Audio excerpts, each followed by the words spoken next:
I want you to do me a favor and close your eyes for just a second. Imagine you're standing right there on the dusty, sun-baked banks of the ancient Nile River. It is literally the lifeblood of an absolutely untouchable superpower. You can hear the hum of this bustling civilization, you can smell the reeds in the water, and you can just feel the sheer weight of Egypt's monumental authority all around you. But in just a moment, every single bit of that is going to change. Today, we're not just looking at a fallen empire. We are doing a historical autopsy of an event that didn't just rattle a nation, it completely shattered its entire spiritual foundation. Okay, let's dive into this. The stage for this entire event is set by a genuinely shocking admission. This is the finger of God. Now, you might be thinking those are the words of an Israelite, right? Nope. These are the words of the Chartumim. That's Pharaoh's own inner circle of occult experts and sorcerers. They were the absolute religious elite of the day, and even they were forced to look at what was happening and admit they were witnessing a supreme, unmatched divine authority. It was just an effortless demonstration of power. So here is the question we really have to ask ourselves. How does a superpower's entire belief system just collapse overnight? You know, it's incredibly tempting to look back at the Exodus story and just see a random string of severe natural disasters. You know, some bad weather, aggressive bugs, maybe a weird red tide. But I really want to challenge you to look a bit deeper here.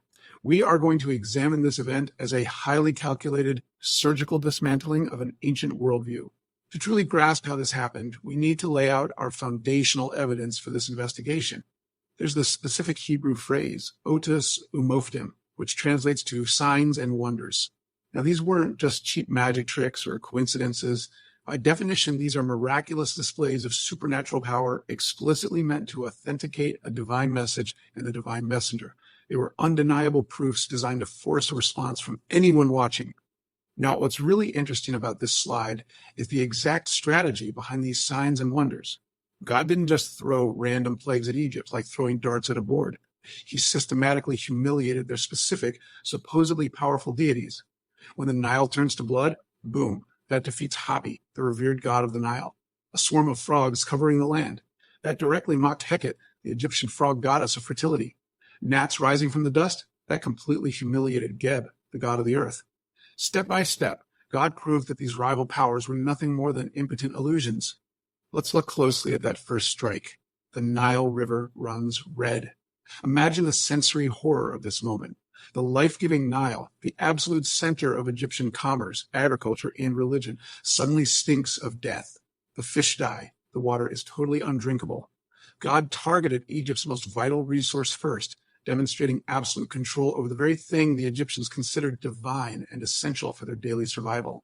But watch how the ruling class responds to this undeniable reality. On one hand, you have this comprehensive divine judgment.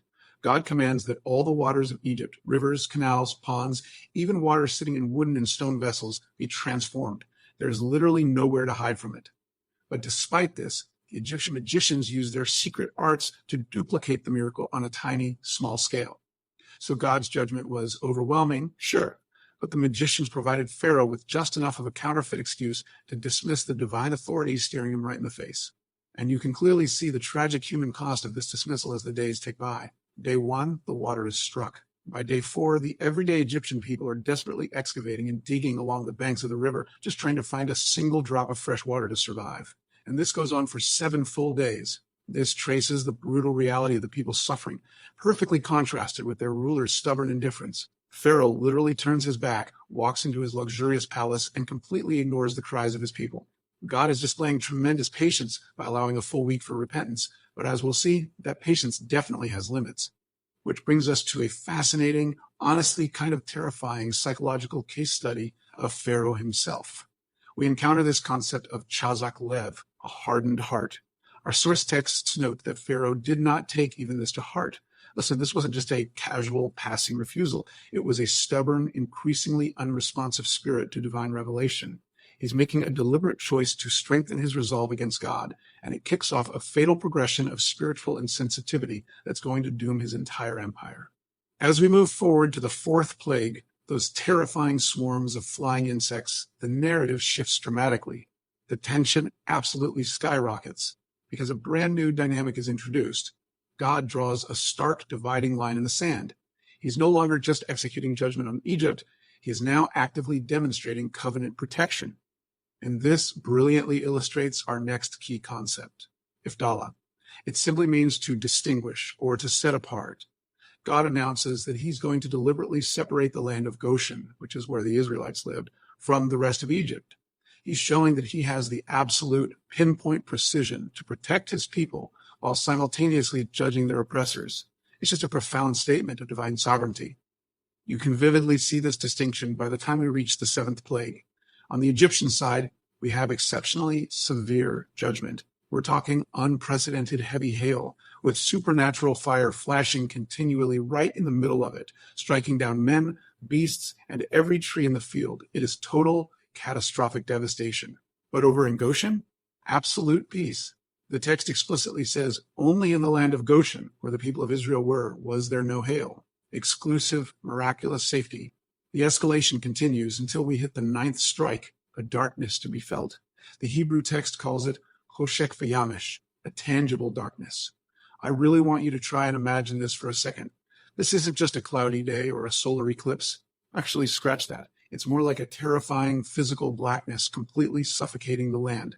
It was a deep blackness that proved God's absolute mastery over light itself, completely and utterly humiliating Ra, the mighty Egyptian sun god. And the absolutely crucial detail right here is the timeline. 3. For 3 full days, this thick darkness paralyzed the entire Egyptian empire. The text tells us they couldn't even see one another, and no one could rise from their place for 72 hours. Complete and total immobilization. Meanwhile, just a few miles away, all the people of Israel had perfect light in their dwellings. Let's move to and see how this builds. Because Pharaoh's psychological and spiritual state has now passed the point of no return, we can actually track these steps of a hardened heart. Step 1 was that casual dismissal we saw back at the river. He just didn't take it to heart. Step 2 was his stubborn resistance, actively fighting against the mounting evidence of God's power. But Step 3 is the most chilling. Eventually, God finalizes that hardening. Pharaoh's persistent rejection of divine truth reached a point where God essentially just gave him over to his own stubbornness, forever sealing his judgment. So what do we do with all this? We have to transition from treating this like some dusty ancient history lesson to understanding the underlying spiritual reality that these ancient texts are actually warning us about today. Because frankly, the plagues weren't just about freeing slaves. They were about exposing the dark spiritual powers operating right behind the scenes. The Apostle Paul actually connects the dots for us perfectly when he writes, "You cannot drink the cup of the Lord and the cup of demons." This ancient power struggle on the banks of the Nile exposes the demonic reality behind all false religious systems and spiritual compromises.